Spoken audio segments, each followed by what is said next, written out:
मजलिस इत्तेहाद अल मुस्लिमीन के सुदूर व मोतमदीन सरगर्म कारकुनान मजलिस इत्तेहाद अल मुस्लिमीन,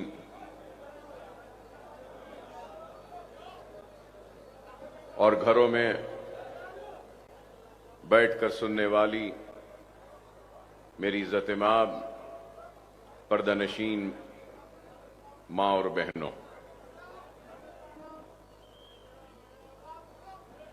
मैं अपनी जानिब से मोहतरम नकीब मिल्लत सदर कुल हिंद मजलिस इत्तेहाद अल मुस्लिमीन व मुअज़्ज़ज़ रुकन पार्लियामेंट अलहाज असदुद्दीन ओवैसी साहब को मजलिस इत्तेहाद अल मुस्लिमीन की 65वीं यौम तासीस और अहिया मजलिस के 65वीं तकरीब पर मुबारकबाद पेश करता हूं और आप तमाम को भी अपने दिल की गहराइयों से मुबारकबाद पेश करता हूं। आज आप और हम मजलिस इत्तेहाद अल मुस्लिमीन की 65वीं सालगिरह मनाने के लिए यहां पर जमा हुए हैं और आज हमको इस बात पर भी गौर करना होगा कि अगर ये मजलिस इत्तेहाद अल मुस्लिमीन की 65वीं अहिया की 65 साल मुकम्मिल हुए या 65वीं साल में हम हैं आज, तो दूसरी तरफ मुल्क को आजाद होकर भी 75 साल हो चुके। अगर यहां पे 65 साल तो मुल्क की आजादी के 75 साल, और मजलिस इत्तेहाद अल मुस्लिमीन के इस लंबे तवील सफर में हमने कई उतार और चढ़ाव को देखा, कई मुसीबतों का सामना किया, कई मसाइब को झेले, और कोई भी कामयाबी ऐसे ही नहीं मिलती। और मैं ये बताना जरूर चाहूंगा कि मजलिस की सियासत और दूसरी जमातों की सियासत में काफी इम्तियाज व फर्क है। हमारी सियासत एक मकसद के लिए है, हम तामीरी व अमली सियासत करते हैं, और हमारी सियासत शुरू से ही बामकसद और शफाफ रही है। हमने सिर्फ जज्बाती नारों या जज्बाती तकरीर के जरिए यह 65 बरस का सफर तय नहीं किया। मजलिस इत्तेहाद अल मुस्लिमीन की एक अपनी तारीख है। जब हमारे महलात वीरान हो चुके थे, हमारी लहलाती हुई खेतियां उजड़ चुकी थीं, हमारे जागीरें लुट चुकी थीं, हमारा मनसब लुट चुका था, तख्त व ताज अजायब घर की जीनत बन चुके थे, महलात वीरान हो चुके थे, कुओं में पानी कम, हमारी तैरती हुई लाशें ज्यादा थीं, आबादियां खाक की ढेर में तब्दील हो चुकी थीं, खौफ और मायूसी हमारा मुखद्दर बन चुका था। तो ऐसे उन हालात में मजलिस इत्तेहाद अल मुस्लिमीन का अहिया हुआ तो लोगों ने अहिया मजलिस पर भी तनकीदें की, यहां तक कह दिया कि हजारों लाखों की तादाद में इंसानों की जानें गईं, आबादियां वीरान हुई, इस्मतें लुटी, इज्जतें लुटी, महलात वीरान हो गए। और क्या जरूरत है मजलिस इत्तेहादुल मुस्लिमीन की? लोगों ने यहां तक कहा कि क्या ये बस नहीं था कि इतनी लाशें बौलियों में तैर रही हैं, इतनी तबाही और बर्बादी हो गई, बाप बेटे से जुदा हो गया, भाई भाई से जुदा हो गया, बाप के खांधे पर बेटे की मैयत। ऐसे हालात में क्या जरूरत है मजलिस इत्तेहादुल मुस्लिमीन की? अल्लाह फख्र मिल्लत अलैहि रहमा की खबर को नूर से भर दे कि उन्होंने उठने वाले इन आवाजों की परवाह नहीं की। खौफ और मायूसी में रहने वाले उस मजलूम कौम को जगाने के लिए,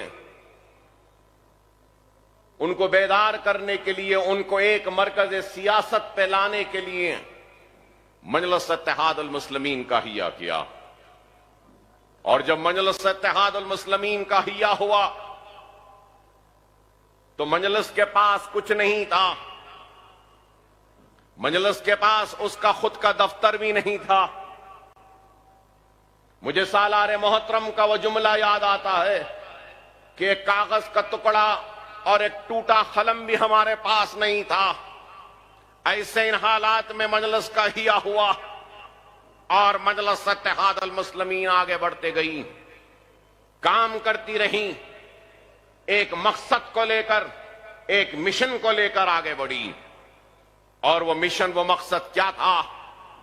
ये मिशन और मकसद यही था कि कलमे की बुनियाद पर मुसलमानों को मुनज़्ज़म करेंगे, मुत्तहिद करेंगे, एक मरकज सियासी पर जमा करेंगे। और अगर कोई मकसद था तो मुसलमानों की कमजोर मईशत को इस्तेकाम बख्शने का था।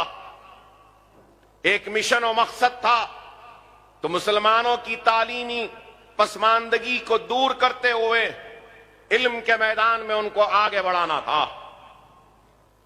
और उसके बाद में आखिर में यह मकसद था कि हम सियासी जिद्दोजहद के जरिए इंतखाबात में हिस्सा लेंगे। मजलिस इत्तेहादुल मुस्लिमीन ने 65 बरस के अपने सफर में माशी मैदान में काम किया, तालीमी मैदान में काम किया और सियासी मैदान में भी काम किया। अपने दरवाजों को हर मजलूम के लिए खोला रखा। दारुस्सलाम के दरवाजे आज भी हर किसी के लिए खुले थे, खुले हैं और खुले रहेंगे। बिला लिहाज मजहब हर फरियादी अपने फरियाद को लेकर आ सकता है दारुस्सलाम में, चाहे वो मुसलमान हो, चाहे वो गैर मुस्लिम हो, चाहे वो हिंदू हो, चाहे वो सिख हो या ईसाई हो, चाहे वो ब्राह्मण हो, चाहे वो दलित हो, चाहे वो एसटी हो, चाहे वो बीसी हो, कोई भी हो, अल्लाह को मानने वाले के लिए भी दरवाजे खुले हैं, तो भगवान को मानने वाले के लिए भी दरवाजे खुले हैं, तो गॉड को मानने वाले के लिए भी दरवाजे खुले हैं। तो अगर कोई अल्लाह भगवान गॉड को नहीं मानता है तो उसके लिए भी हमारे दरवाजे खुले हैं। हम हर फरियादी, हर मजलूम की आवाज को सुनते हैं और उस मजलूम की फरियाद को न सिर्फ सुनते हैं बल्कि हमारे जानिब से जो मुमकिन मदद हो सकती है हम करते रहे हैं। मजलिस इत्तेहादुल मुस्लिमीन ऐसे ही आगे नहीं बढ़ी। मजलिस इत्तेहादुल मुस्लिमीन कई कुर्बानियों के बाद फख्र मिल्लत अलैहि रहमा 11.5 महीने जेल की सोहबतों को बर्दाश्त करते रहे। घर की लाइट काट दी गई, पानी बंद कर दिया गया, बैंक के खातों को मुंजमद कर दिया गया, जब्त कर लिया गया। ऐसे इन हालात में हमने जिद्दोजहद की और आगे बढ़ते गए और आज मजलिस इत्तेहाद अल मुस्लिमीन सिर्फ हैदराबाद तक महदूद नहीं, सिर्फ आपकी पहचान बनकर नहीं रही, बल्कि मैं कहूंगा कि हिंदुस्तान के मजलूम मुसलमानों की पहचान और उनकी उम्मीद बनकर आज सामने आ रही है और हक तलब कर रही है। मजलिस के पास कुछ नहीं था। जिस वक्त मजलिस के सियासी सफर का आगाज हुआ था तो पहली कॉन्फ्रेंस हुई थी और उस पहली कॉन्फ्रेंस में मोतमद उमवी जनाब ख्वाजा निजामुद्दीन साहब ने, जो साबिका रुकन असेंबली थे, उन्होंने सालाना रिपोर्ट पेश की थी और कहा था कि जमात को एक साल में 7,015 रुपये की आमदनी हुई। 7,015 रुपये की आमदनी और 7,165 रुपया का रकम खर्च किया गया। 7,165 रुपया खर्च हुआ और यह भी बताया कि जमात को 1,156 रुपये का खर्च है। जमात पर 1,156 रुपये का खर्च है।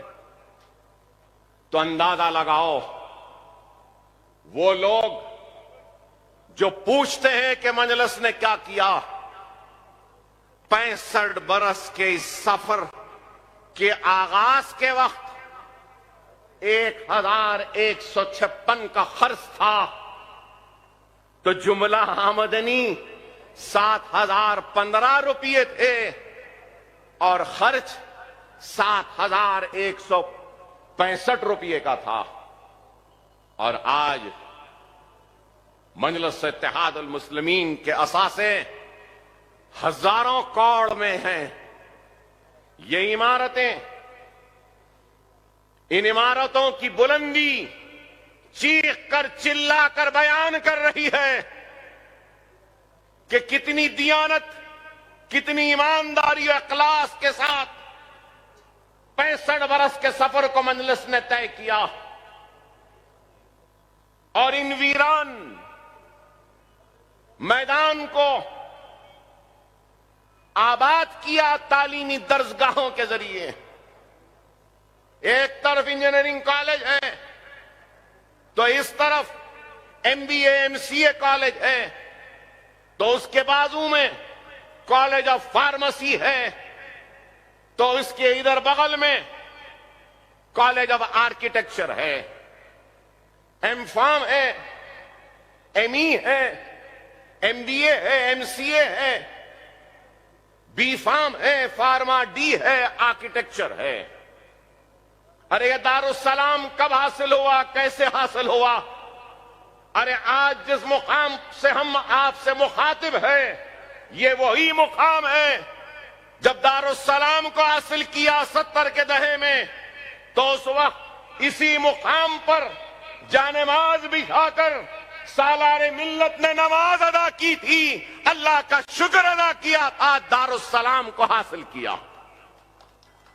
दारुस्सलाम भी नहीं था, दारुस्सलाम को हासिल किया। दारुस्सलाम की कानूनी जिद्दोजहद की भी एक तारीख है। दारुस्सलाम यूं ही नहीं मिला, कई बरस की कानूनी जिद्दोजहद और लड़ाई के बाद दारुस्सलाम मिला। अब मैं उस तफसील में जाना नहीं चाहता, लोगों के दिलों को तकलीफ होगी, लेकिन हकीकत है कि दारुस्सलाम के दावे में सिर्फ अब्दुल वाहिद ओवैसी सदर कुल मजलिस इत्तेहाद अल मुस्लिमीन ही नहीं थे, और भी कई दावेदार थे। अब मैं उनको, वो लोग नहीं रहे, उनके खानदान वालों को शर्मिंदा करना नहीं चाहता। कोई मजलिस इत्तेहाद अल मुस्लिमीन ए या कुछ और बनाकर आए, तो कोई दूसरी तंजीम से आए, तो कोई अपनी जाती मिल्कियत कह के दावे पेश करे थे मजलिस के। उन तीनों लोगों के दावे मुस्तरद हुए और अब्दुल वाहिद ओवैसी सदर कुल हिंद मजलिस इत्तेहाद अल मुस्लिमीन के दावे और कानूनी जिद्दोजहद को कामयाबी मिली और दारुस्सलाम हासिल हुआ। सिर्फ यही नहीं, मजलिस की तारीख है। लोग जो मजलिस पर इल्जाम लगाते हैं, तख्त और ताज के लुटने के बाद, महलात के वीरान होने के बाद, जागीर और मनसब के लुटने के बाद, सुबह का सूरज निकला, रक्षे और बंडियां ढकेलने पे मजबूर होने वाली उस कौम ने जब हैदराबाद की बल्दिया पर कब्जा किया, तो एक दलित को, एक पसमानदा तबके से ताल्लुक रखने वाले को हैदराबाद का मेयर बनाकर बताया कि हमारा तख्त गया, ताज गया, हम नहीं बैठे, हमारे दलित भाई को बिठाए। ये हमारी मजलिस की निशानी है। नहीं तो हम कह सकते थे कि हमारा तो सब कुछ लुटा, अब आज हमको मौका आया तो हम क्यों ना बैठे। लेकिन हमने एक दलित को, पसमानदा तबके से ताल्लुक रखने वाले आलमपल्ली पोचैया को मेयर बनाया। यह मजलिस की हिकमत थी। यह मजलिस काम करती गई और जब सियासी इनकलाब आया, सियासी मौके आए, तो मजलिस इत्तेहाद अल मुस्लिमीन ने दक्कन मेडिकल कॉलेज व इंजीनियरिंग कॉलेज के क़याम की इजाजत हासिल की। अरे आज देखते हैं, लोग देखते हैं, सियासी मौके आते हैं, इधर से उधर बड़े बड़े लीडर लुढ़कते हैं, एमएलए लुढ़कते हैं, तो कुछ पैसा ले लेते हैं और अपनी वफादारियों को तब्दील कर देते हैं। लेकिन मजलिस ने उस वक्त पैसा नहीं लिया या दौलत की बात नहीं की। जब मौका आया तो मजलिस इत्तेहाद अल मुस्लिमीन ने मेडिकल व इंजीनियरिंग कॉलेज हासिल किया। दस्तूर ने जो इख्तियार दिया मुसलमानों को अपने तालीम अक़लियतों को बशमूल मुसलमानों को अपने तालीमी इदारे कायम करने का, उसको चलाने का, उस दस्तूर के हुकूक को हासिल किया और उसके जरिए दक्कन मेडिकल कॉलेज व इंजीनियरिंग कॉलेज का क़याम अमल में लाया। मजलिस को जब दारुस्सलाम मिला तो सबसे पहले ओवैसी ITI सेंटर कायम हुआ। मिला सबसे पहले तो ये इधर इधर सीधे हाथ पे जो इमारत है, इसका नाम नूर महल है। तो इस नूर महल में स्कूल का क़याम अमल में लाया था मजलिस इत्तेहाद अल मुस्लिमीन ने। मजलिस सिर्फ सियासत नहीं पुकारती, मजलिस ने काम किया, वहां स्कूल बनाया, वहां ITI सेंटर बनाया और उसके बाद में यहां पे मलगियां बनाई बाहर। उसके जरिए मजलिस का काम का आगाज हुआ। आज ओवैसी हॉस्पिटल खुद बता रहा है, उसकी बुलंद इमारत बता रही है कि हमारे इरादे कितने बुलंद थे, हमारा अज़्म कितना बुलंद था, हमारा मकसद कितना बुलंद था। आंध्रा की तारीख हो या तेलंगाना की तारीख में क़याम दक्कन मेडिकल कॉलेज और क़याम दक्कन इंजीनियरिंग कॉलेज से पहले कितने मुसलमान डॉक्टर्स निकले थे, कितने मुसलमान इंजीनियर निकले थे। 1984 से पहले चंद 100 मुस्लिम डॉक्टर भी नहीं थे पूरे आंध्रा में, लेकिन आज दक्कन मेडिकल कॉलेज व इंजीनियरिंग कॉलेज एक साल में अपने क़याम के 40 साल मुकम्मिल कर लेगा और 40 साल में हजारों डॉक्टर आज दुनिया के हर कोने में हैं, मशहूर है, मारूफ है और तिब की दुनिया में अपना नाम कमा रहे हैं। क्या ये काम, ये कारनामा नहीं? हमारे दवाखाने किसी दवाखाने से कम नहीं, चाहे ओवैसी हॉस्पिटल हो या असरा हॉस्पिटल हो। नकीब मिल्लत बैरिस्टर असदुद्दीन ओवैसी साहब की क़यादत में असरा हॉस्पिटल 1200 बिस्तर तक पहुंच गया। क्या ये कामयाबी व कारनामा नहीं है? आज कम से कम कीमतों पे इलाज का इंतजाम है। 1000 से जायद दिन में 2000 के आउट पेशेंट होते हैं असरा दवाखाने में। ओवैसी हॉस्पिटल में 1500, करीब 3500 4000 की ओपी रहती है। इस माह 28 दिन का फरवरी का महीना 1052 इन पेशेंटों ने इलाज करवा के हॉस्पिटल से डिस्चार्ज लिया, तो सिर्फ असरा हॉस्पिटल से। ओवैसी हॉस्पिटल से 900 चिल्लर सिर्फ फरवरी के महीने में 900 इन पेशेंट इलाज करा के अपने घरों को गए। क्या किसी को अंदाजा है ये कितना बड़ा काम है? क्या कोई जानता है कि कितनी मुसीबत के साथ इन इदारों को चला रहे हैं? अरे जो जमात 156 रुपये के कर्ज में थी, आज वही जमात 4500 घरों को पाल रही है। हमारे इदारों में नौकरियां देकर करोड़ों रुपये की तनख्वाह माहाना दी जाती है। Medical college, engineering college, MBA college, MCA college, pharmacy college, architecture college, Owaisi hospital, Vasra hospital से किसी को अंदाजा नहीं होगा। 9.5 करोड़ रुपए की तनख्वाह महाना जाती है इन इदारों से। अरे ये काम है, ये काम किया, सिर्फ बातें नहीं की।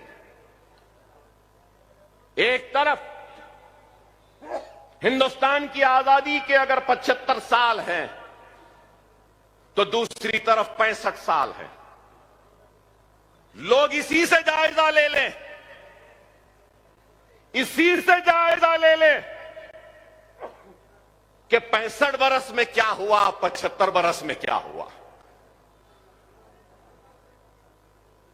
अरे मजलिस ने काम किया, अखिलती कमीशन का क़याम, माइनॉरिटी डिपार्टमेंट का क़याम, बच्चों की scholarship, overseas scholarship, minority commission का क़याम, उर्दू एकेडमी का क़याम, कितना काम। अनीसुल गुरबा की इमारत, शादी मुबारक में 2 लाख चिल्लर मुसलमान बच्चियों को उनकी शादी के लिए इमदाद, 17 लाख बच्चों को स्कॉलरशिप मिल चुकी। रियासत तेलंगाना में तेलंगाना के क़याम से लेकर आज तक 4% तहफ़्फ़ुज़ात जारी हैं। फिर पूछते हैं कि मजलिस ने क्या किया? अरे आपको सुनकर हैरत होगी कि इस असेंबली सेशन में मजलिस इत्तेहादुल मुस्लिमीन ने करीब 20,000 करोड़ के कामों की मंजूरी हासिल की पुराने शहर की तरक्की के लिए। यह मजलिस इत्तेहादुल मुस्लिमीन का कारनामा है।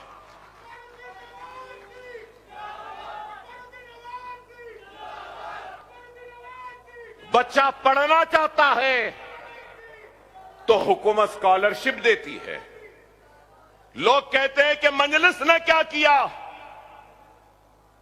अरे मरकजी हुकूमत ने माइनॉरिटीज का बजट 40% कम कर दिया, लेकिन मजलिस की मौसर नुमाइंदगी और वजूद का नतीजा है, आपके इत्तेहाद की ताकत का नतीजा है कि तेलंगाना में अक़लियतों का बजट 2000 से ज्यादा क्रॉस कर चुका।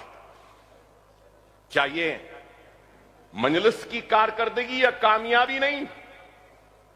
नए पुल पर ब्रिजेस की मंजूरी, मिरालम पे हैंगिंग ब्रिज की मंजूरी, सुरमचेरू गुरमचेरू बालापुर की तालाब, ओएसी हॉस्पिटल के तालाब को मंजूरी, वहां पे काम, पुराने शहर की रोड वाइडनिंग, हाफिज बाबा नगर के सामने एक और फ्लाईओवर, महफिल होटल के पास एक और फ्लाईओवर,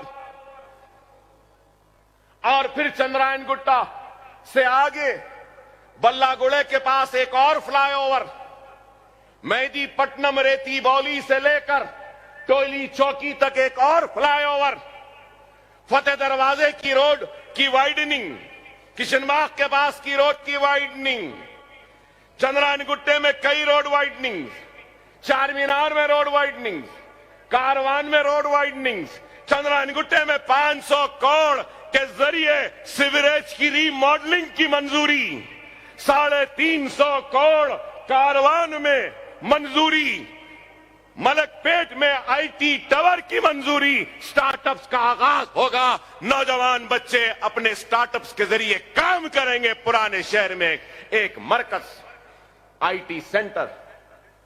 अरे क्या क्या बयान करूं? जो सवाल करते हैं मजलिस ने क्या किया, मैं उनसे सवाल करता हूं कि तुमने क्या किया? तुमने क्या किया? अरे मेरे पास तो फेरिस्त है कि हमने क्या किया। मैं पूछना चाहता हूं कि तुमने क्या किया? पोस्ट ग्रेजुएट स्टडीज के अलावा सुपर स्पेशलिटी के स्टडीज भी आए हैं, रिसर्च हो रहा है हमारे पास, रिसर्च प्रोग्राम्स हैं, और अकबरुद्दीन ओवैसी अपनी जानिब से भी कुछ काम किया है कौम की तामीर के लिए। यह तो मजलिस का काम, दारुस्सलाम एजुकेशन ट्रस्ट का काम, नकीब मिल्लत की निगरानी में हुई यह काम अपनी जगह, अकबरुद्दीन ओवैसी का जाती काम, अपनी जेब से किया गया काम, अपने पैसों से किया गया काम। जो पूछते हैं मजलिस ने क्या किया, बेशक ये मेरा जाती काम है, मेरे जेब से हुआ काम है, लेकिन मैं अलग या जमात अलग नहीं, मेरी जात, मेरी पहचान, मेरी शिनाख्त मेरी जमात से है। अगर मेरी जमात, मेरे सदर, मेरे मरहूम बाप का शफकत का हाथ मेरे सर पे ना होता तो शायद मैं भी कुछ काम ना किया होता। नशेमन नगर का स्कूल, जमाल कॉलोनी का स्कूल, हाफिज बाबा नगर का स्कूल, नरखी फूलबाग का स्कूल, अंबरपेट का स्कूल, ये सारे स्कूल के अलावा आज हजारों बच्चे इन स्कूलों में ज़ेर तालीम हैं। हजारों इस साल आज से दरखास्तें तलब की जा रही हैं। इस साल बारकस सलाला के स्कूलों में भी तालीम का आगाज होगा। इस साल साबिका दार्जिलिंग स्कूल जो था उसको हमने सालारे Millat KG to PG campus का नाम दिया। वहां पर भी दाखिलों का आगाज होगा। फिर उसके बाद में सदर मोहतरम को याद होगा कि आज से 2-3 बरस पहले हाफिज बाबा नगर में सदर मोहतरम के हाथों से हमने एक फाउंडेशन स्टोन स्कूल का रखा था। उमर कॉलोनी में वो स्कूल की इमारत भी मुकम्मिल हो चुकी है। उसमें भी आइंदा तालीमी साल से एडमिशन्स का आगाज हो जाएगा, तालीमी सरगर्मियों का आगाज हो जाएगा। न सिर्फ उसमें सदर मोहतरम के हाथ में हमने और एक संग बुनियाद रखा था। वो था मुगलपुरा, एक शादी खाना था। वहां पे हमने तालीमी दर्जगाह को बनाया, फख्र मिल्लत के नाम से मौसूम किया। Fakhr Millat centre for educational and career guidance cell बनाया। हम वहां पे तालीम जारी है। Ballaguda Fatima Owaisi KG to PG campus 2 lakh square feet. Talab Mir Jumla Salare Millat KG to PG campus 1 lakh square feet. Salala का school 35,000 square feet. Baba Nagar Umar colony का school 36,000 square feet. Fakhr Millat centre for education and career guidance 70,000 square feet पर। अरे आज जो पूछते हैं मजलिस ने क्या किया, दारुस्सलाम एजुकेशनल ट्रस्ट का सिर्फ मेडिकल कॉलेज का जितना रकबा है वो 14.5 लाख स्क्वायर फीट का है। दारुस्सलाम में जो है ये 4 लाख स्क्वायर फीट का है। और अकबरुद्दीन ओवैसी ने अपनी जात से जो बनाया है उसमें भी आज करीब 9.5 लाख स्क्वायर फीट की तामीर मुकम्मल हो चुकी है। हमने ये काम किया। इस साल 3,000 दाखिले होंगे फख्र मिल्लत सेंटर में। 10th की कोचिंग हो रही है, इंटरमीडिएट की कोचिंग है, कंप्यूटर्स की कोचिंग है, इंटीरियर डिजाइन की ट्रेनिंग है, ओपन स्कूल से 10th लिखाने की कोचिंग, इंटरमीडिएट की ओपन स्कूल की ट्रेनिंग, डिग्री की training, computer courses, skill development program. हमने एक इंटरनेशनल यूनिवर्सिटी किंग्स यूनिवर्सिटी के इश्तिराक के साथ हम स्किल डेवलपमेंट का प्रोग्राम कर रहे हैं। पुराने शहर के बच्चों को हम स्किल डेवलप करेंगे, रिकॉग्नाइज्ड डिप्लोमा की डिग्री व सर्टिफिकेट दे रहे हैं। यह हमारा काम है। सालारे मिल्लत कैंपस में बीएससी डिग्री का हम बीकॉम कंप्यूटर्स या फिर बीए नहीं कर रहे। हम वहां उस कैंपस में BSc lab technology, BSc anaesthesia, BSc cardiology technician, BSc operation theatre, BSc radiography, BSc chemotherapy, BSc के कोर्सेज को मिला रहे हैं वहां पे। क्या काम है बताओ? ये इंटीरियर डिजाइनिंग का कोर्स, ये कोचिंग क्लासेस, इंजीनियरिंग कॉलेज के लेक्चरर्स से हम इस्तेफादा कर रहे हैं, मेडिकल कॉलेज के लेक्चरर्स से इस्तेफादा, अकाउंट्स बच्चों को सिखा रहे हैं, तो एमबीए के जो हमारे लेक्चरर्स हैं उनसे इस्तेफादा। फिर हम फार्मास्यूटिकल्स की ट्रेनिंग भी दे रहे हैं। पुराने शहर में ओवैसी फार्मास्यूटिकल्स के नाम से हम चेन ऑफ फार्मास्यूटिकल स्टोर्स खोल रहे हैं, जिसके जरिए हम 100 हजारों बच्चों को रोजगार मुहैया करने का इरादा रखते हैं। यह हमारा काम है। छोटे छोटे वैनों और ऑटोस के जरिए हम बच्चों को रोजगार देने का मंसूबा रखते हैं, इरादा रखते हैं।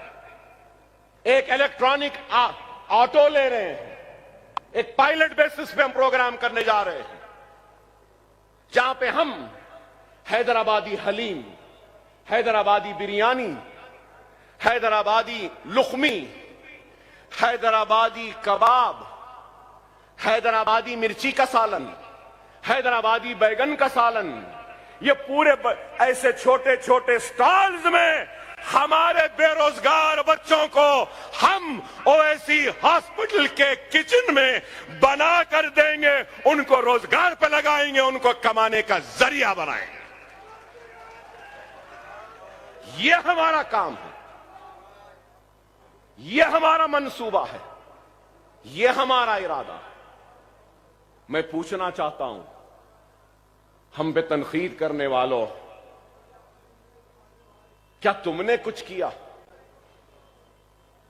इतने स्कूलों में आपको सुन के हैरत होगी, 650 टीचर्स आज हैं, 650 टीचर्स हैं। अरे आप बताओ, 4,500 मुलाजिमीन सिर्फ मेडिकल कॉलेज दवाखानों में हैं, इंजीनियरिंग कॉलेज में। अरे आज हम काम कर रहे हैं, एक ब्लैक बोर्ड कितने में आता है? एक बेंच जिस पे 3 बच्चे बैठते हैं कितने में बनता है मालूम? अरे सिर्फ ये नए स्कूलों में जो हम आगाज कर रहे हैं उसका फर्नीचर बनाने के लिए 1,68,00,000 रुपया सिर्फ बेंचेज और बोर्ड्स के लिए खर्चा हुआ। किसी को अंदाजा है? किसी को एहसास है? एक ब्लैक बोर्ड नहीं बनाने वाले, एक बेंच नहीं देते गरीबों को, और हमसे सवाल कर रहे हैं हमने क्या किया? अरे हमने उर्दू मीडियम के बच्चों को किताबें दी, बैग दिया, बॉक्स दिया, 10th की फीस दी, अव्वल दर्जे में कामयाब होने वालों को इनाम देते हैं। यह हमारा काम है, मजलिस का काम है। कोविड के टाइम पे हमने ऑक्सीजन के सिलेंडर्स पुराने शहर में जगह जगह मुहैया करवा दिए। क्या किसी और ने किया? रेमडेसिविर मिलती नहीं थी तो हर एक के लिए हमने बात करके दवाओं का इंतजाम किया, ऑक्सीजन का इंतजाम किया। कोविड में परेशान हाल लोगों के दरवाजों पे दस्तक देकर अनाज को पहुंचाने वालों का नाम मजलिस इत्तेहादुल मुस्लिमीन है। क्या भूल गए? याददाश्त इतनी कमजोर है, हिंदुस्तान में वैसा काम नहीं हुआ।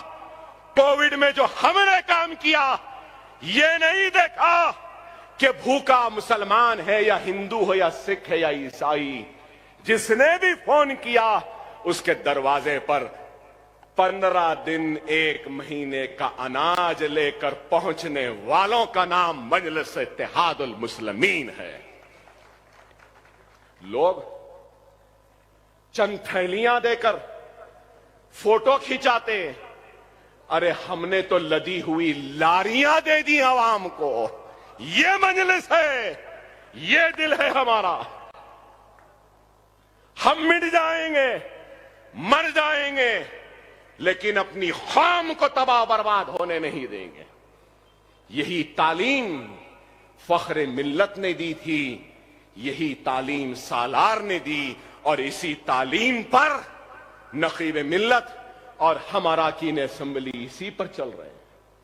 अपनी जात के लिए नहीं, कौम की खुशहाली के लिए। तूफान आया, घर डूब गए, तबाह हो गए, तो क्या हमने काम नहीं किया? हिंदुस्तान में किसी ने काम किया?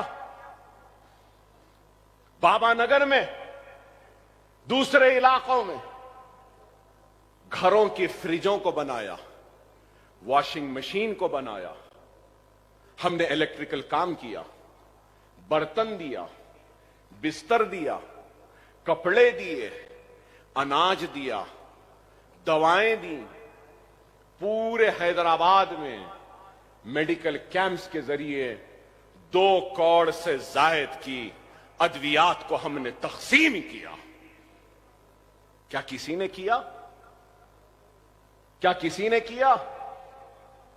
अरे मेरे पास काम है, मेरे पास काम है। मैं काम बताते बताते सारी रात गुजार सकता हूं, इतना काम है मेरे पास, मेरी जमात के पास, मजलिस इत्तेहाद अल मुस्लिमीन के पास, मेरे सदर के पास। तुम्हारे पास क्या है? हम पे इल्जाम लगाने वालों, तुम्हारे पास क्या है? फिर पूछते 65 बरस पहले जो सवाल हुआ था, मजलिस की क्या जरूरत है? 65 बरस बाद वही सवाल, मजलिस क्यों आ रही है? गुजरात, मजलिस क्यों आ रही है? उत्तर प्रदेश, मजलिस क्यों आ रही है? मध्य प्रदेश, मजलिस क्यों आ रही है? महाराष्ट्र, मजलिस क्यों आ रही है? मजलिस अपने कामयाबी का एक्सपेरिमेंट लेके गुजरात आ रही है, मध्य प्रदेश आ रही है, उत्तर प्रदेश आ रही है, महाराष्ट्र आ रही है, राजस्थान आ रही है। तो हमारी कामयाबी के दास्तानों को लेकर आ रहे हैं। और उन लोगों से सवाल है जो हमसे पूछते हमने क्या किया? हमने इतना किया। उत्तर प्रदेश के मासूम नादान मुसलमान मेरे भाई, मैं तुमसे पूछना चाहता हूं, 75 बरस में तुमको क्या मिला? हिंदुस्तान की तारीख में 75 बरस में कांग्रेस भी थी, 75 बरस में जनता भी थी, 75 बरस में जनता दल भी थी, 75 बरस में नेशनल फ्रंट भी थी, 75 बरस में समाजवादी भी थी, 75 बरस में बहुजन समाज भी थी, 75 बरस में कांग्रेस भी थी, 75 बरस में एनसीपी भी थी, कई जमातें थी। तो सवाल यह है, 75 बरस की आजादी के बावजूद भी सबसे पीछे, सबसे पिछड़ा हुआ, सबसे आखिर में मुसलमान क्यों है? इस सवाल का जवाब दो ना। अरे इस सवाल का जवाब दो। उत्तर प्रदेश में पिछड़ा हुआ मुसलमान क्यों है? मध्य प्रदेश में पसमानदा मुसलमान क्यों है? हिंदुस्तान की जेलों में मुसलमान ज्यादा क्यों है? हिंदुस्तान में बेरोजगार मुसलमान क्यों है? हिंदुस्तान में गरीबी का शिकार मुसलमान क्यों है? मुफलिसी का शिकार मुसलमान क्यों है? मुसलमान की बस्तियां रोड ड्रेनेज के लिए आज भी बिलबिला रही हैं, तो क्यों है? जवाब दो ना। इसका जवाब नहीं देंगे। सिर्फ यही मजलिस बी टीम। अरे बाबा, तुम ए टीम थे ना कांग्रेस के, तो मुसलमान को क्या दिए? तुम ए टीम थे ना नेशनल फ्रंट के, तो क्या दिए मुसलमान को? तुम दुहाई देते थे ना जनता पार्टी की, क्या दिए मुसलमान को? कुछ नहीं। रमजान में टोपी पहन के आ गए, एक खजूर मुसलमान के मुंह में दे दिए, गरीब नवाज सरकार के लिए चादर भिजा दिए, हो गया। चलो उससे नहीं हुआ, मुसलमान नाराज, तो चलो गोपाल सिंह कमीशन बना दो। मुसलमान नाराज तो ये कमीशन बना दो, मुसलमान नाराज तो वो कमीशन बना दो, मुसलमान नाराज सच्चर कमीशन बना दो, मुसलमान नाराज तो कुंडू कमेटी बना दो। बस इतने कमीशन बने, इतने कमेटियां बनी, क्या मिला? क्या मिला? लोग मेरे इस जुमले पे शायद एतराज करें, कबूल भी ना करें। हर किसी की अपनी राय है, मेरी अपनी राय है कि 75 बरस में हर किसी ने हमारा इस्तेमाल किया, इस्तेहसाल किया, हमको वोट बैंक की तरह ट्रीट किया, खजूर खिला के खुश किया, टोपी पहन के हमारे सामने आके खुश किया, या चादर भेज के खुश किया। 75 बरस में हम तबाह होते रहे, बर्बाद होते रहे, लुटते रहे। क्या कांग्रेस की दौर में मलियाबाद का फिसाद नहीं हुआ? क्या यही सेक्युलर पार्टियों के दौर में अहमदाबाद का फिसाद नहीं हुआ? क्या जयपुर का फिसाद नहीं हुआ? क्या हाशिमपुरा का नहीं हुआ? क्या मध्य प्रदेश के रोड किला का नहीं हुआ? क्या राजस्थान का फिसाद नहीं हुआ? अरे 50,000 फिसादात के जरिए हम जब भी लुटते रहे, कटते रहे। अभी भी गौ रक्षकों के नाम पे आज भी हम लुट रहे हैं और कट रहे हैं, जल रहे हैं। जब सेक्युलरिज्म के नाम पे काटा गया, आज हिंदुत्व के नाम पे काटा जा रहा है। जब सेक्युलरिज्म के नाम पे जलाया गया, तो आज हिंदू राष्ट्र के नाम पे जलाया जा रहा है। जलते तो जब भी थे, आज भी है। कट तो जब भी रहे थे, आज भी कट रहे हैं। तबाह जब भी हो रहे थे, आज भी हो रहे हैं। ये अलग बहस है कि पहले कम था या अब कम है, पहले ज्यादा था या अब ज्यादा है। वो मैं छोड़ता हूं साहिब समझ लोगों की सोच पे। क्या सेक्युलरिज्म की बात करने वालों का क्या ये अखलाकी, आईनी, दस्तूरी जिम्मेदारी नहीं थी कि उनके घरों की हिफाजत करें, उनके सुहागों की हिफाजत करें, उनकी आबादियों की हिफाजत करें, उनको तरक्की का हिस्सा बनाएं, उनको रोजी दें, उनको रोटी दें, उनको खुशहाली दें। अगर मुसलमान खुशहाल होता, कामयाब होता, तरक्की याफ्ता होता, इस मुल्क की तरक्की का हिस्सेदार होता, तो मजलिस उत्तर प्रदेश क्यों जाती, राजस्थान क्यों जाती, महाराष्ट्र क्यों जाती? अरे तुमने मुसलमानों को हक नहीं दिया, इसलिए हम जा रहे हैं इस तरीके से हक लेने के लिए। अगर नहीं देता तो हम अपनी सियासी जिद्दोजहद के जरिए ये कामयाबियां जो हमने तेलंगाना में हासिल की, वो कामयाबियों को हासिल करने के लिए जा रहे हैं।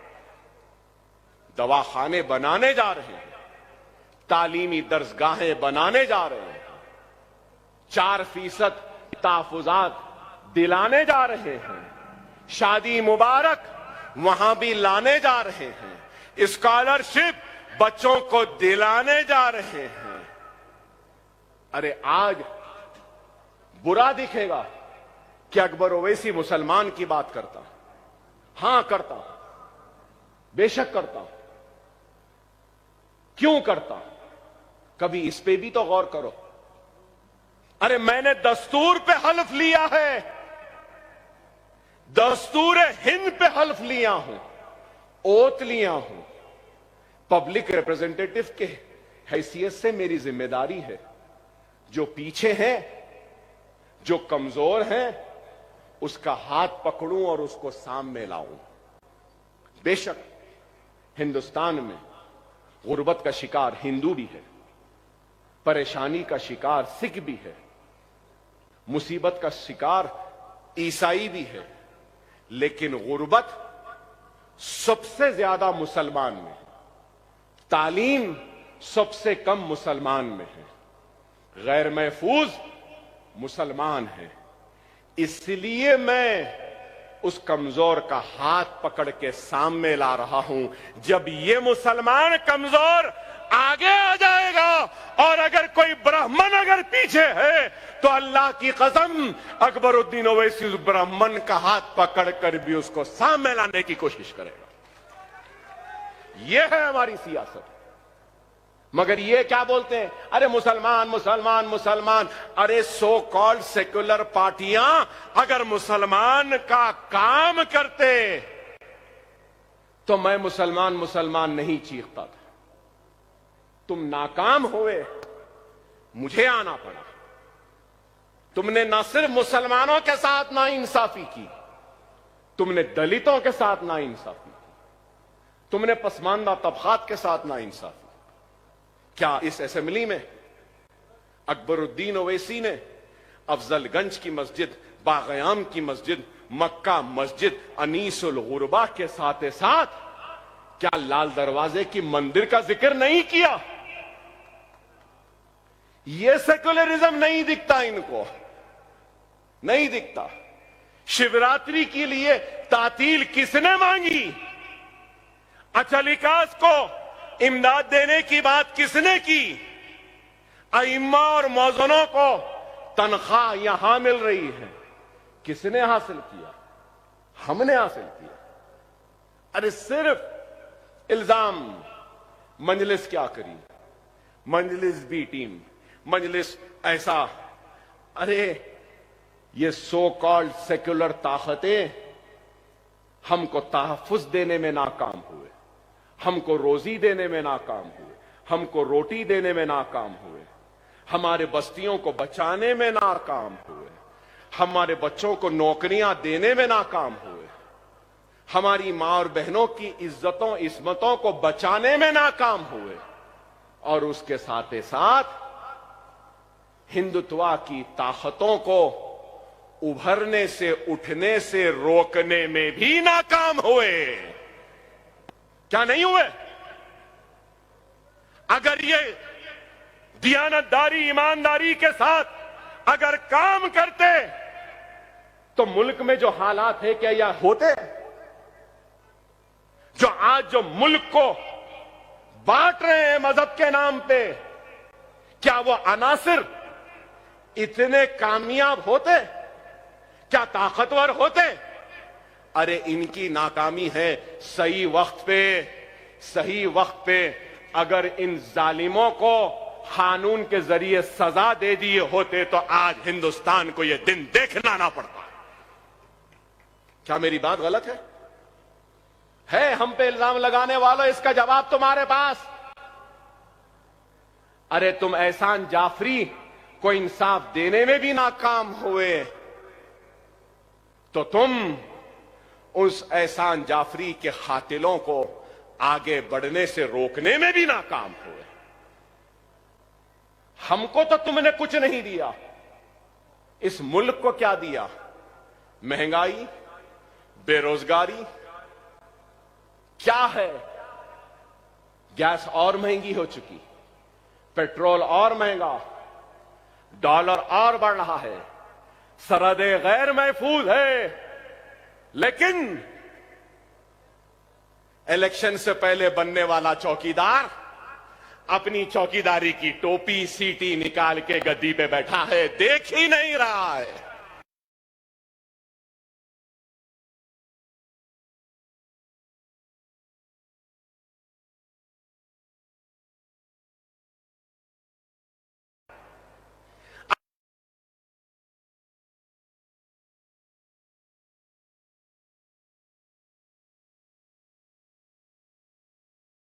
हिफाजत के लिए अपने सीनों को पेश कर देंगे, अपने आप को चौकीदार नहीं कहेंगे, हम अपने आप को इस मुल्क के शहरी व बाशिंदे कहेंगे और जाएंगे आगे। क्या है बताइए? कभी चाय वाले बन जाते हैं, कभी चौकीदार बन जाते हैं, कभी फकीर बन जाते हैं। अरे भाई, हमको ना चाय चाहिए ना चाय वाला चाहिए, ना चौकीदार की सीटी चाहिए ना चौकीदार की टोपी चाहिए, हमको ना फकीर चाहिए ना फकीर का थैला चाहिए, हमको एक ताकतवर वजीर आजम चाहिए।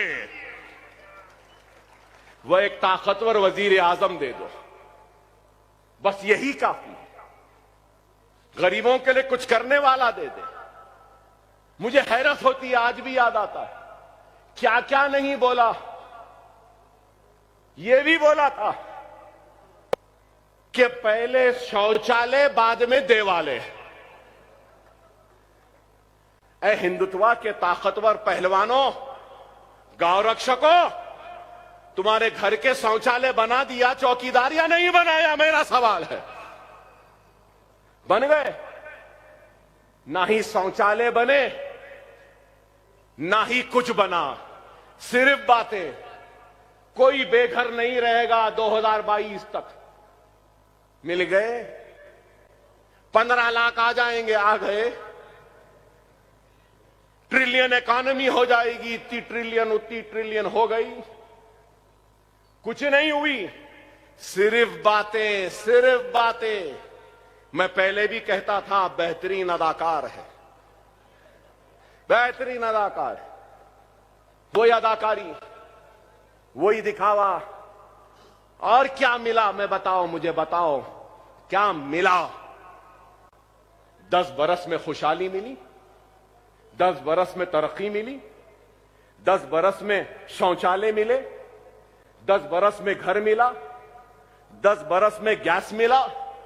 अरे कुछ भी नहीं मिला। कोविड में मरने वालों की लाशें गंगा में तैर रही थीं, जलाने के लिए लकड़ियां भी नहीं थी। ऐसा चौकीदार मिला हमको। मेरी बात खराब दिखेगी, क्या गलत कह रहा हूं बताओ? ऑक्सीजन के लिए तड़प तड़प के मरा मेरा हिंदुस्तानी भाई, ऑक्सीजन तक नहीं दे सका। मरने के बाद जलाने के लिए लकड़ी भी नहीं दे सका, अनाज भी नहीं दिया। गैस महंगी, पेट्रोल महंगा, डीजल महंगी, हर एक चीज। बहरहाल बहुत सी बातें हैं, बहुत सी बातें हैं। इंशाअल्लाह फिर कभी मुलाकात होगी तो जरूर कहूंगा, लेकिन आपसे यही कहूंगा कि वक्त और हालात की नजाकत को समझो। देखो ये मुल्क कहां जा रहा है। आज हमारी जिम्मेदारी क्या है? जरूरी नहीं है, जरूरी नहीं है कि आज गए और आज ही कामयाबी मिल जाए। फख्र मिल्लत ने काम शुरू किया था, सालार ने जारी रखा, और आज हम नकीब मिल्लत की क़यादत में, सदारत में, वो बीज जो फख्र मिल्लत ने बोया था, उस बीज को फलदार दरख्त बनाया तो सालार ने, और आज हम उसके फल खा रहे हैं। आज नकीब मिल्लत जो बीज बो रहे हैं, नकीब मिल्लत जिंदा नहीं रहेंगे, हम जिंदा नहीं रहेंगे, लेकिन हमारी आने वाली नस्ल उस बीज के उभरे हुए उस फलदार दरख्त के फल जरूर खाएंगे। हम जिंदा नहीं रहे तो कोई बात नहीं, काम तो करना है ना, किसी ना किसी को तो करना है ना।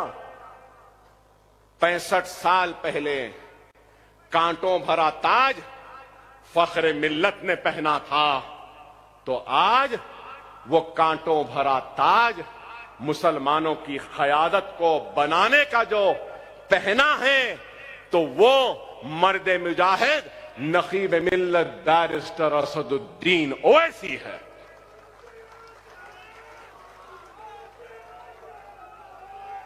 बहुत बोल रहे हैं बोलने वाले, बहुत बोल रहे हैं।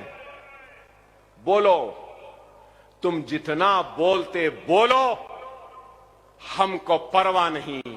हमारी जूती की नोक पे है तुम्हारी पुकार, इस वास्ते कि हमारे पास काम है, हम काम कर रहे हैं।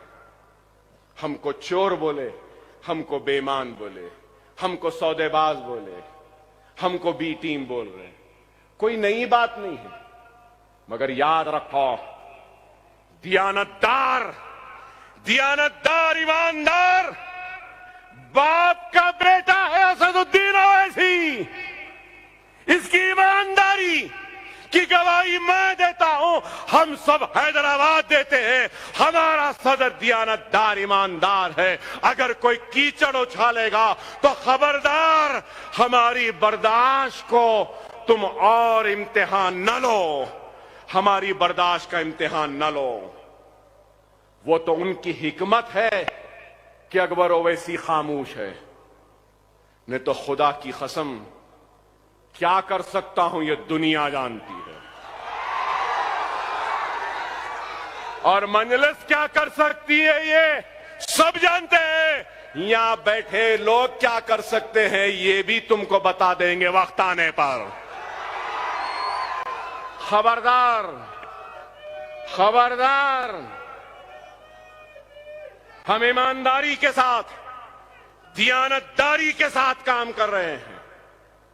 हमारी मुसलसिल कामयाबी इस बात की गवाह है कि अल्लाह हमसे नाराज है। तुम्हारी मुसलसिल नाकामी इस बात की गवाही के है कि अल्लाह तुमसे राजी नहीं। तुम्हारी हसरत, तुम्हारी ख्वाहिश कभी पूरी नहीं होगी। अकबरुद्दीन ओवैसी रहे या ना रहे, असदुद्दीन ओवैसी रहे या ना रहे, स्टेज पे बैठे वाले रहे या ना रहे, ये दारुसलाम रोजे क़यामत तक आबाद रहेगा। मंजलिस रोजे क़यामत तक कामयाब होती रहेगी। कामरानियां उसके कदमों को चूमती रहेंगी। हम रुकने वाले नहीं हैं। अगर कोई समझ रहा है कि इल्जाम लगाने से रुक जाएंगे, नहीं, नहीं रुकने वाले। अगर ये रुकेंगे तो ये चालू हो जाएगा। अगर मैं रुका हूं तो ये चालू हो जाएंगे। बोलते ना वो एक्स्ट्रा चार्ज, हां वो चार्ज अभी है बाकी। जब हुक्म होगा तो फिर ये सिपाही भी निकल पड़ेगा, और जब निकल पड़ेगा तो क्या होगा ये सब जानते हैं। हम सही वक्त पे सही फैसला करने वालों में से हैं। हम अपनी पसंद के मुकाम पे अपनी पसंद के वक्त पे लड़ते हैं। हम तुम्हारी पसंद के मुकाम पे या तुम्हारे वक्त पे नहीं लड़ेंगे। हम हैं तैयार, लश्कर तैयार है, फौज तैयार है, सिर्फ सिपह सालार के हुक्म के इंतजार में है। इंशाअल्लाह मजलिस इत्तेहादुल मुस्लिमीन यूपी फतेह करेगी, गुजरात फतेह करेगी, मध्य प्रदेश फतेह करेगी, राजस्थान फतेह करेगी।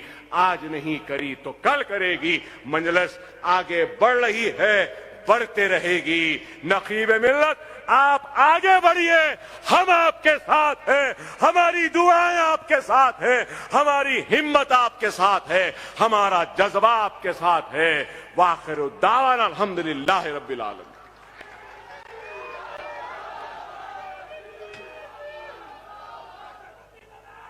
मोहतरमुल मुकाम नकीब मिल्लत अलहाज बैरिस्टर असदुद्दीन ओवैसी साहब, सदर कुल हिंद मजलिस इत्तेहादुल मुस्लिमीन और मुअज़्ज़िज़ रुकन पार्लियामेंट से अदबन गुजारिश की जाती है आपको मुखातिब फरमाएं।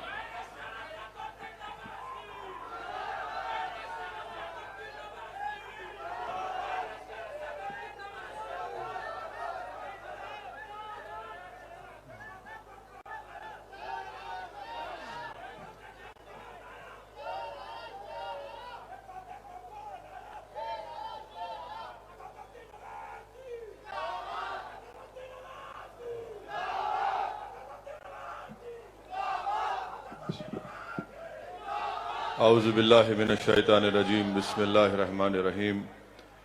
अस्सलामु अलैकुम वरहमतुल्लाहि वबरकातुहू। मजलिस इत्तेहादुल मुस्लिमीन के सदर मोतमदीन, अराकीन मजलिस इत्तेहादुल मुस्लिमीन, मेरी इज़्ज़तदार माँ और बहनों, शहनशीन पर तशरीफ फरमा मजलिस इत्तेहादुल मुस्लिमीन के कायदे मुखन्ना वो अरकान असम्बली, वो अरकान क़ानून साज कौंसिल, मैं आप तमाम को मजलिस इत्तेहादुल मुस्लिमीन के अहिया के 65 साल मुकम्मल होने पर आप तमाम को मुबारकबाद देता हूं। और मैं इस मौके पर अल्लाह सुब्हाना व तआला से दुआ करता हूं कि अल्लाह सुब्हाना व तआला अपने फजल से और अपने करम से और नबी करीम मोहम्मद मुस्तफ़ा सल्लल्लाहु अलैहि वसल्लम के वसीले से अल्लाह सुब्हाना व तआला मजलिस इत्तेहादुल मुस्लिमीन के उन तमाम मरहूम क़ायदीन को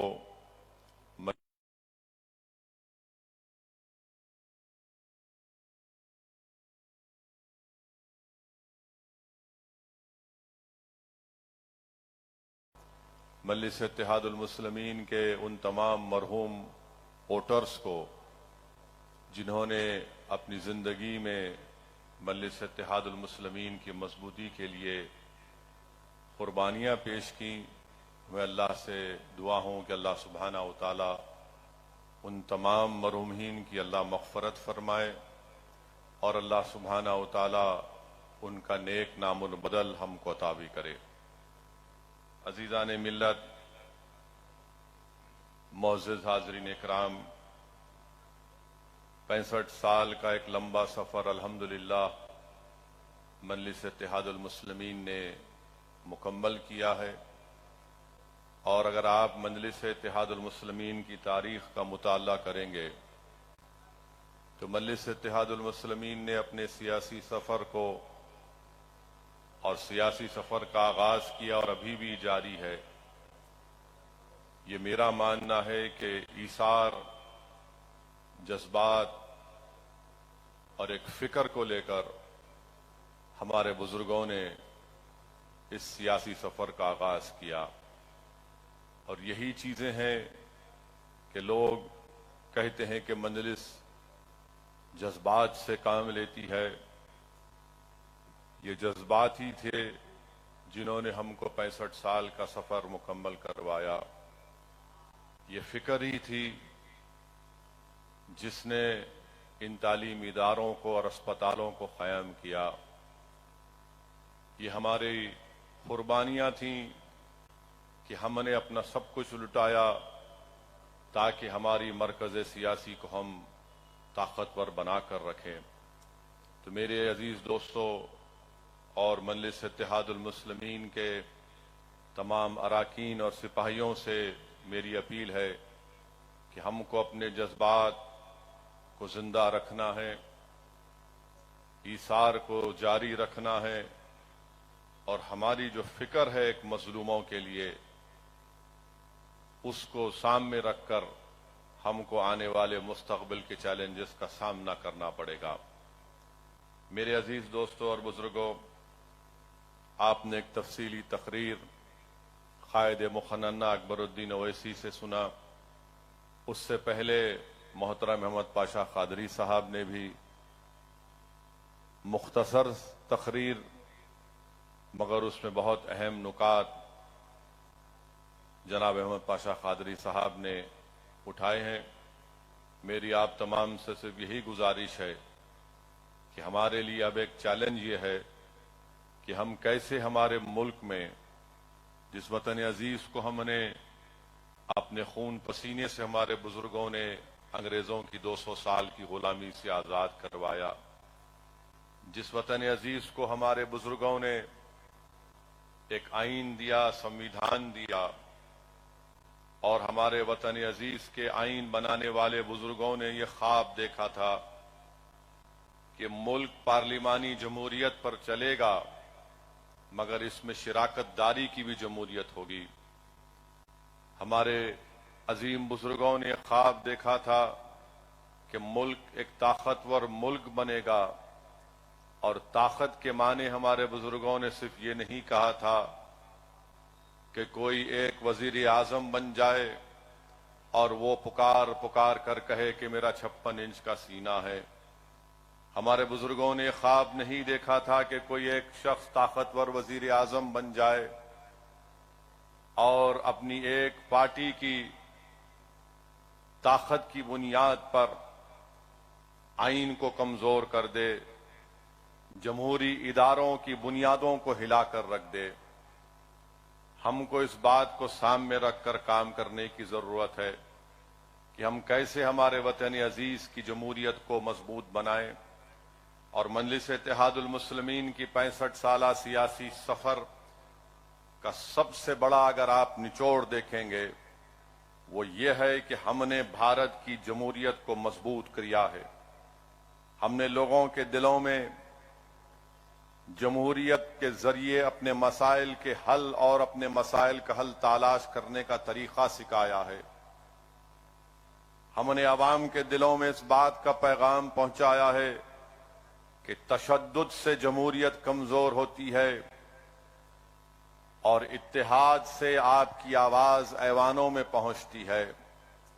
ये 65 साल का सफर अगर रहा है तो इसमें हमने मुत्तहदा तौर पर अपने मसाइल को हल किया, इत्तेहाद को मजबूत किया। तो मेरी आपसे गुजारिश है कि हमको अपने इत्तेहाद को और मजबूत करना है और यकीनन इस साल तेलंगाना में असेंबली के इलेक्शन है और मजलिस इत्तेहादुल मुस्लिमीन उस असेंबली के इंतखाबात में हिस्सा लेगी। मजलिस इत्तेहादुल मुस्लिमीन अपनी ताकत को बरकरार रखेगी, अपनी ताकत में इजाफा करेगी और इंशाअल्लाह ताला मजलिस इत्तेहादुल मुस्लिमीन और तेलंगाना की ये अवाम तेलंगाना में बीजेपी को शिकस्त देगी। और मुझे यकीन है कि जो नफरत का पैगाम लेकर बीजेपी आगे बढ़ रही है, तेलंगाना की अवाम उसको मुस्तरद करेगी। मुझे यकीन है कि राजस्थान में जब असेंबली के इंतखाबात होंगे तो इंशाअल्लाह ताला राजस्थान की अवाम मजलिस इत्तेहादुल मुस्लिमीन को कामयाब करेगी। हम राजस्थान के असेंबली के इंतखाबात में भी हिस्सा लेंगे इंशाअल्लाह ताला। अब हम कर्नाटका के असेंबली के इंतखाबात में भी हिस्सा लेंगे और आप देखेंगे कि इंशाअल्लाह अनकरीब में ऐलान भी होगा। उस सिलसिले में मेरी आप तमाम से अपील है, गुजारिश है कि आप मजलिस इत्तेहादुल मुस्लिमीन की इन असेंबली इंतखाबात में कामयाबी के लिए दुआ भी फरमाइए।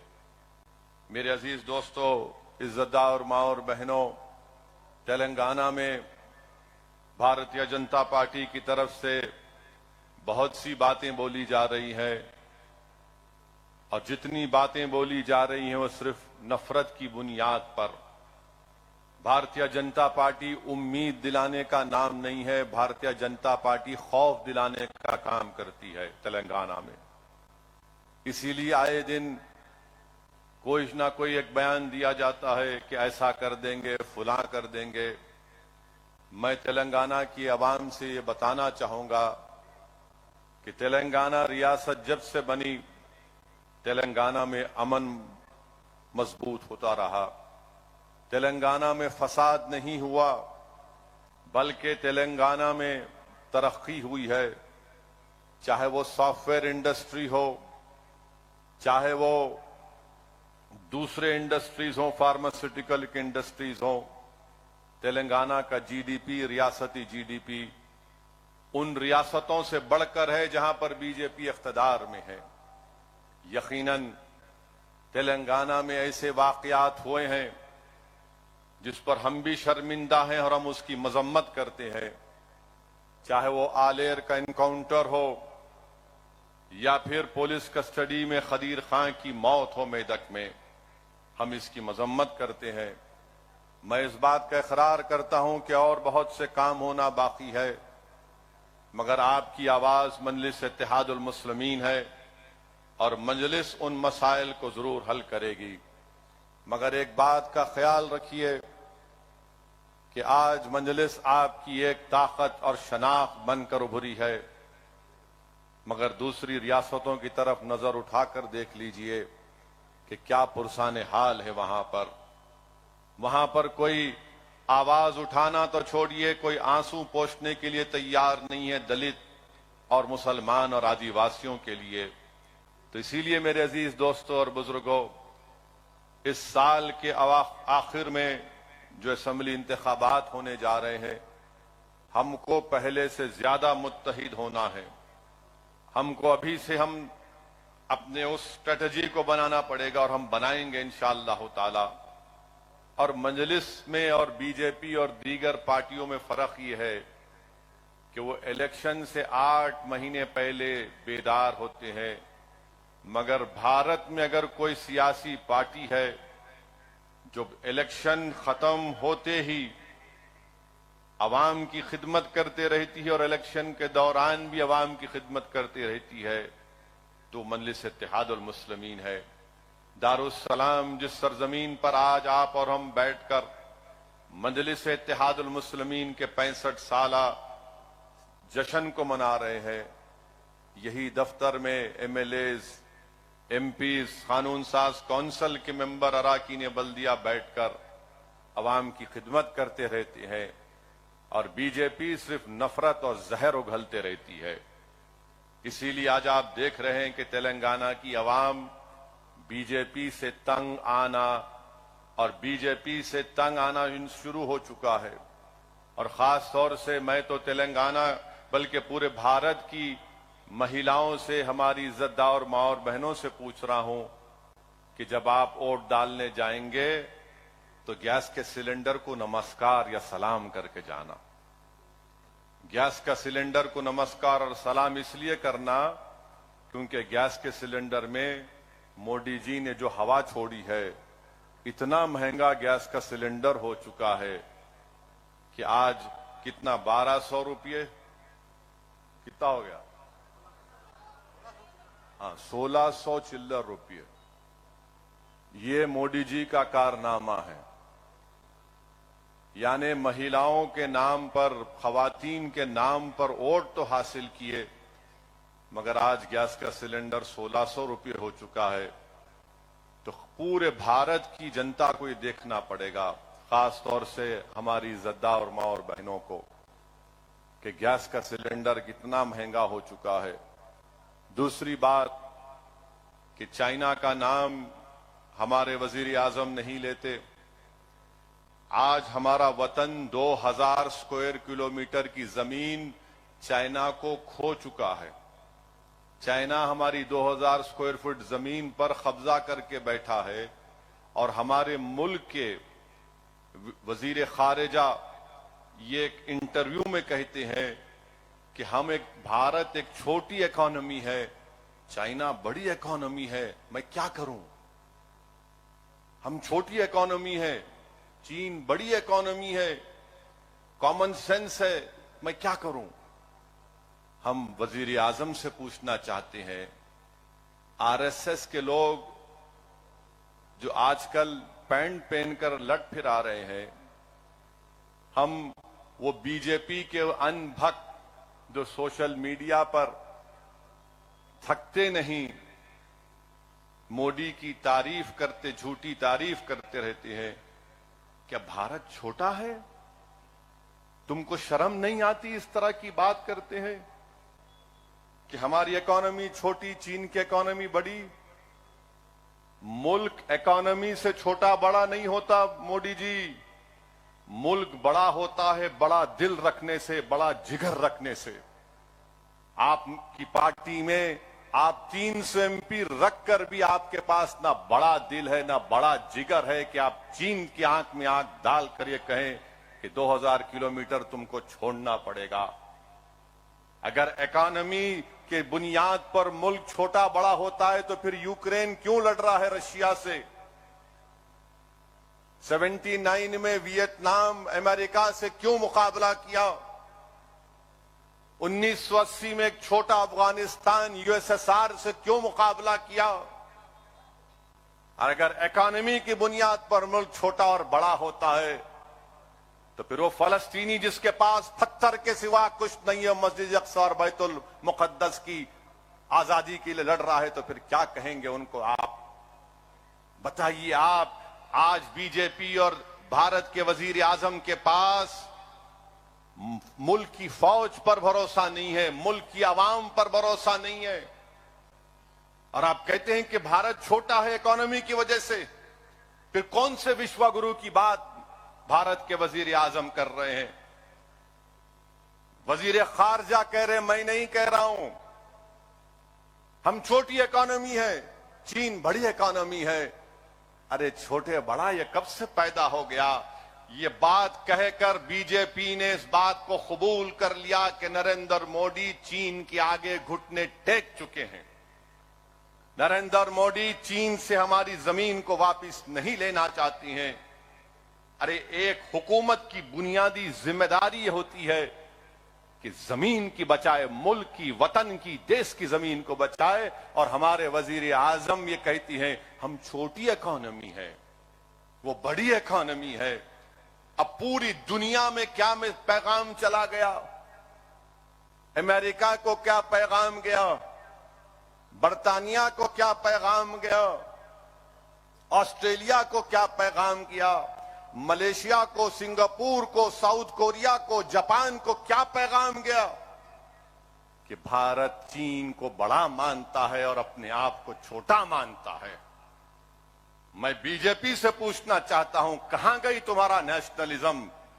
ये तुम्हारा नेशनलिज्म है?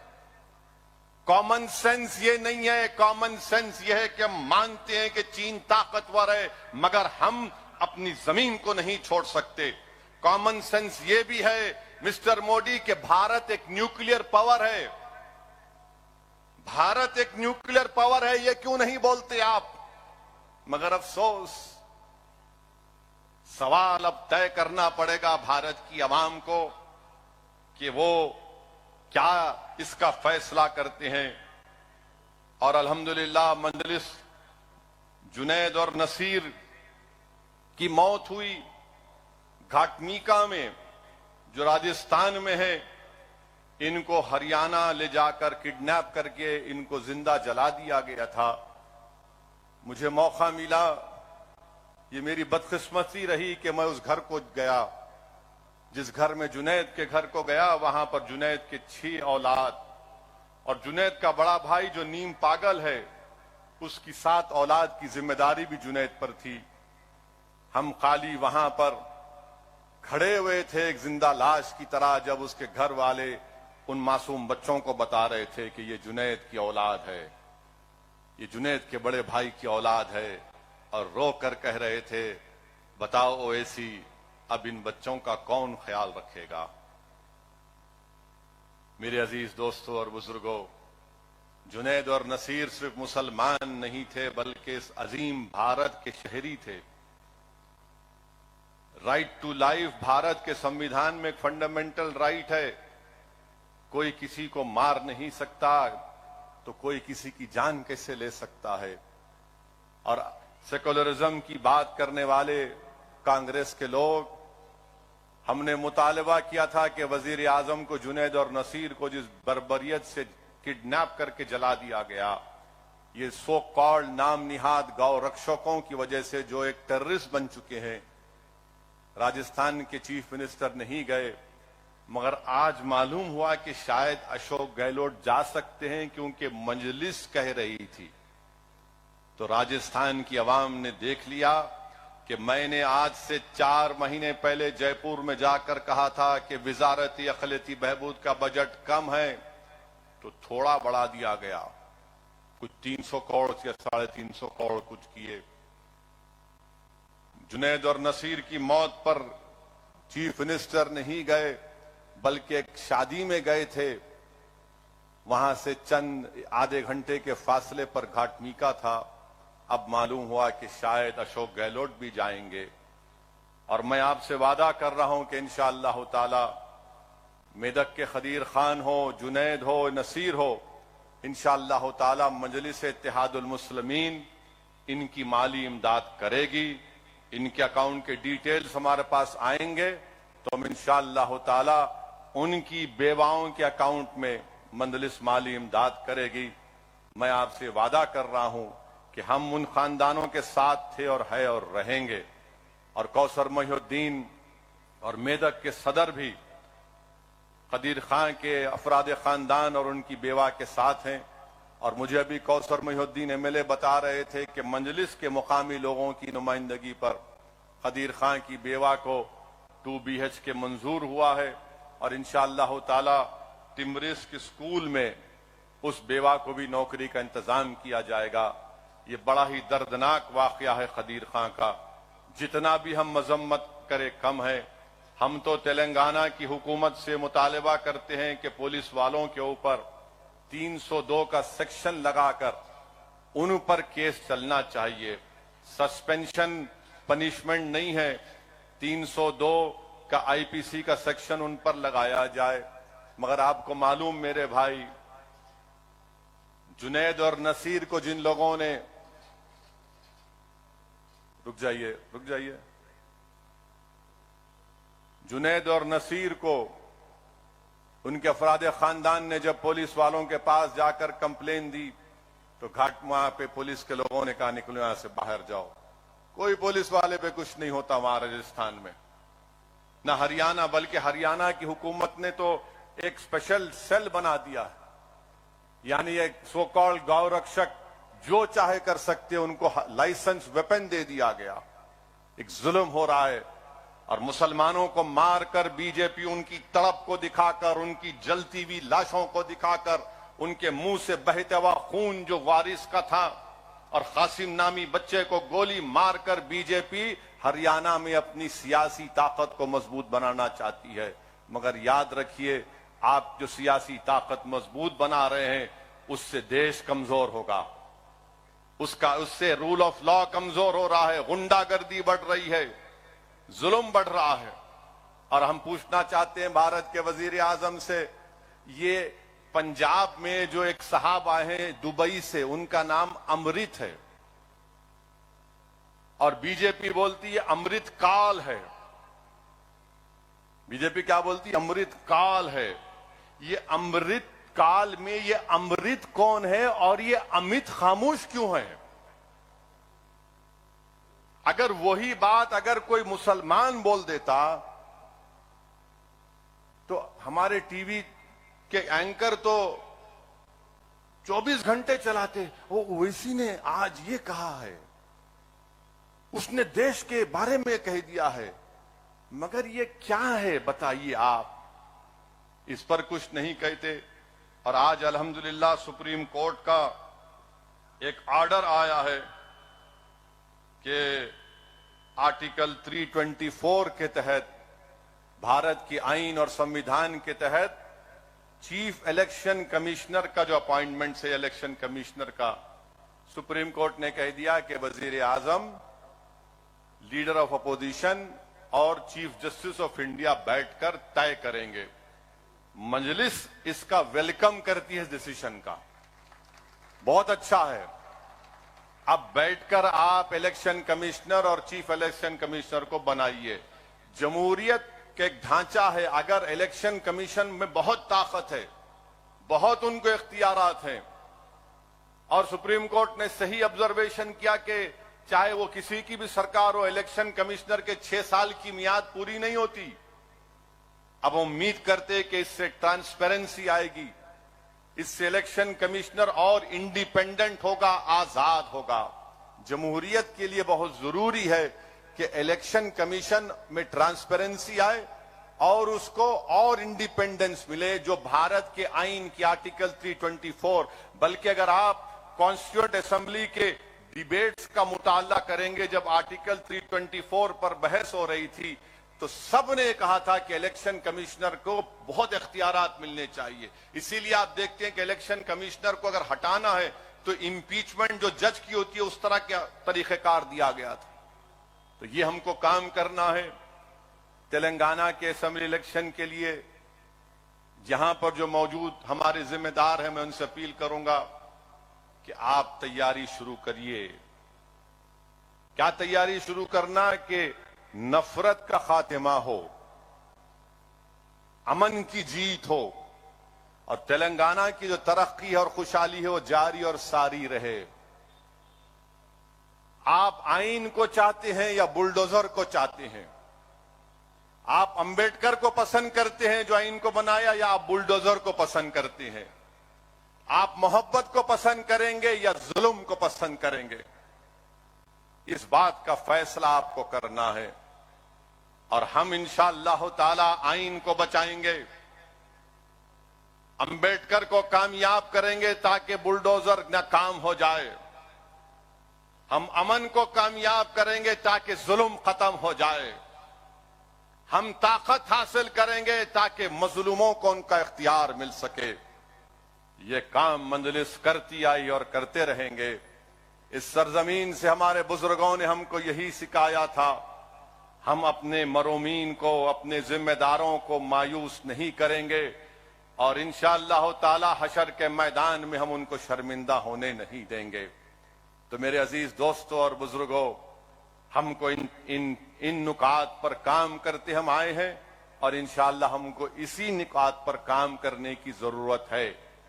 और मंजलिस की अहमियत और उसकी इंपॉर्टेंस अगर आपको समझना है तो आज के इस मजमे में एक हमारी बहन है जिसका नाम शेफाली है। आप शायद नहीं जानते शेफाली को। जब मरहूम कायद सालार मिल्लत जिंदा थे तो शेफाली दारुस्सलाम को आकर 4 साल या 5 साल सिर्फ दारुस्सलाम में शेफाली बैठती थी। और उस जमाने मरहूम कायद सालार उस छोटे कमरे में हम लोग बैठते थे और शेफाली यहां पर बैठकर मंजलिस के तमाम अराकीन से बात करती थी। मंजलिस के जलसों में शेफाली आती थी, मंजलिस की एक्टिविटीज को देखती थी। और शेफाली ने आर्काइव से मंजलिस के उस जमाने के फखरे मिल्लत अलैहिर रहमा अब्दुल वाहिद ओवैसी के जमाने के पेपर कटिंग्स को निकाला, सालारे मिल्लत की जिंदगी के तकारीर, उनके बयानात के उस जमाने के पेपर कटिंग्स को निकाला। और आपको जानकर हैरत होगी कि शेफाली ने अल्हम्दुलिल्लाह अपनी पीएचडी की थीसिस को यूनिवर्सिटी ऑफ शिकागो में सबमिट किया। और यूनिवर्सिटी ऑफ शिकागो पूरी दुनिया के 10 बड़ी यूनिवर्सिटी में शुमार होता है। तो वहां पर शेफाली की इस थीसिस को मंजूर भी किया गया।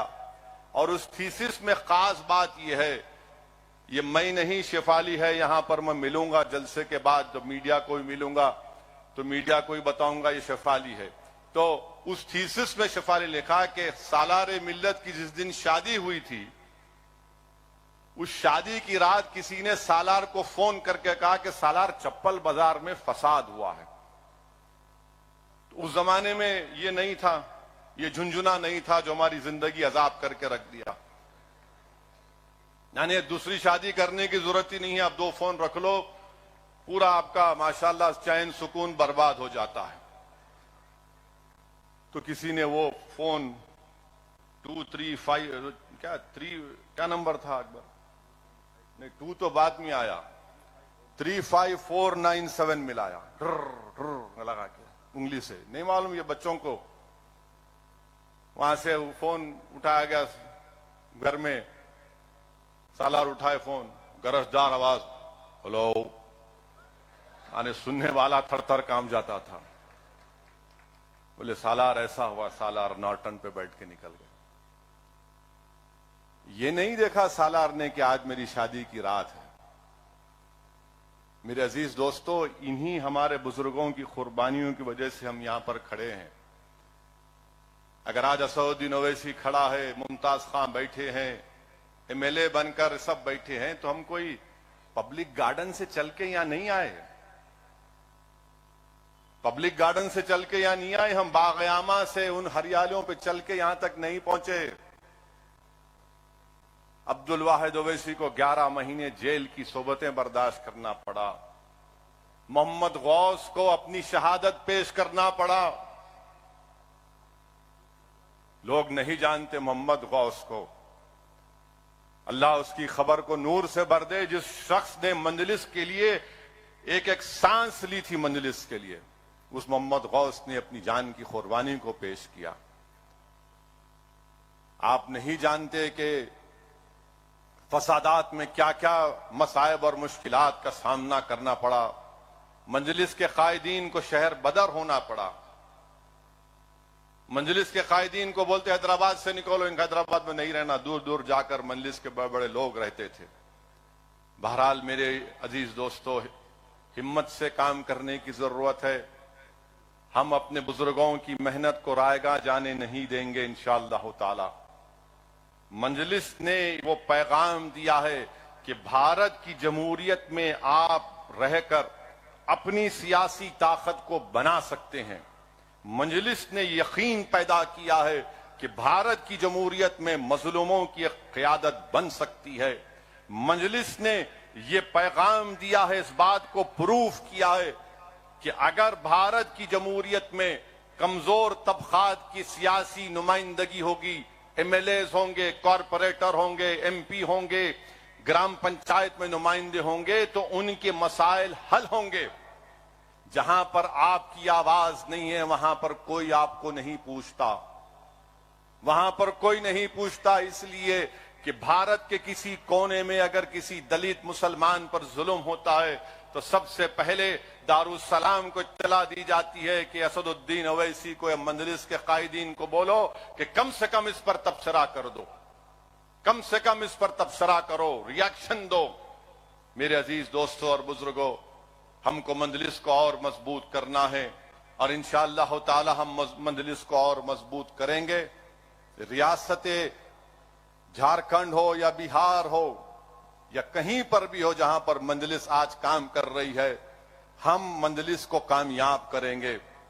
हमारी जिंदगी का मकसद मंजलिस को सियासी ताकत बख्शना है।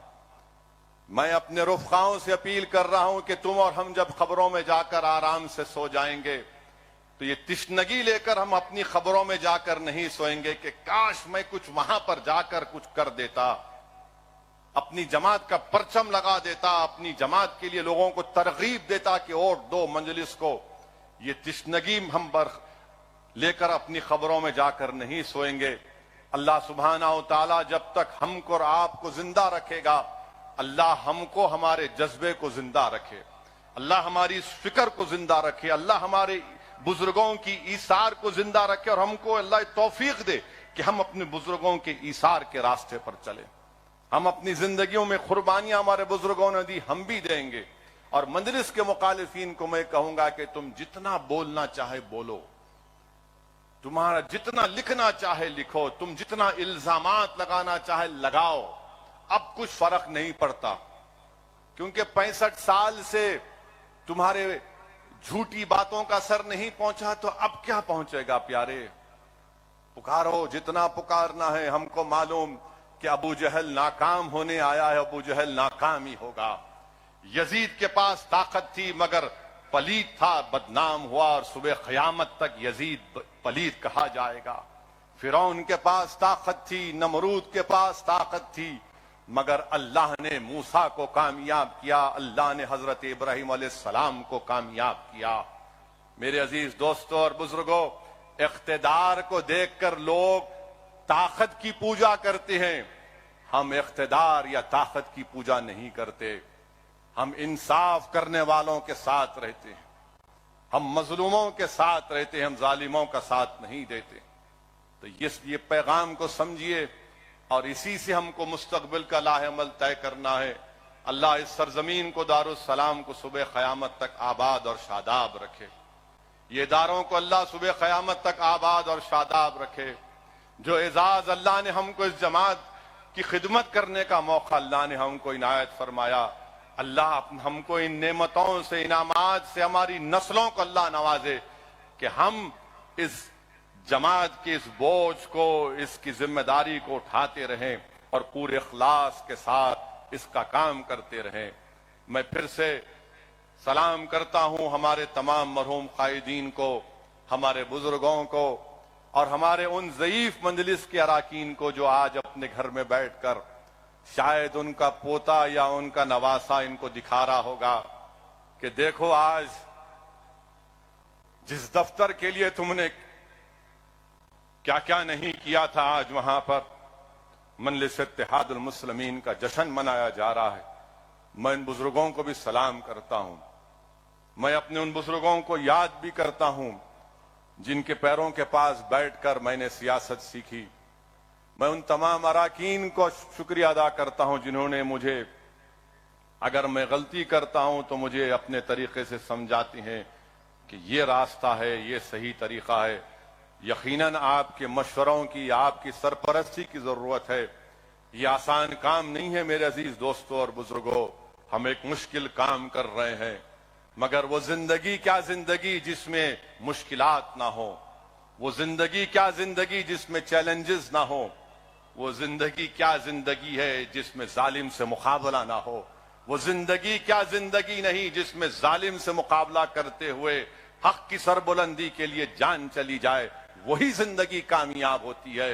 अरे बुज़दिलों की तरह, गीदड़ों की तरह जालिमों के आगे घुटने टेक देना ये जिंदगी नहीं है, ये गुलामी है। गुलामी करना है तो जमीन व आसमान के खालिक की बनाई हुई जमीन, उस खालिक की गुलामी करना है। हमको अपने हक के लिए लड़ना है और हम इंशाअल्लाह ताला अपने हक के लिए लड़ेंगे। आप तमाम का बेहद शुक्रिया, आप आए, मगर मेरी इस बात को सुनिए, समझिए। अब तेलंगाना के जो जिम्मेदारान हैं, तेलंगाना के इलेक्शन के लिए तैयारी करिए। ये समझिए कि असेंबली इलेक्शन का बिगल बच चुका है। अब ये सोचकर हमको अपने इलाकों में, अराकी असेंबली के हलकों में, गांव में जाना है और इस पैगाम को पहुंचाना है। वाखिर दावान अल्हम्दुलिल्लाहि रब्बिल आलमीन।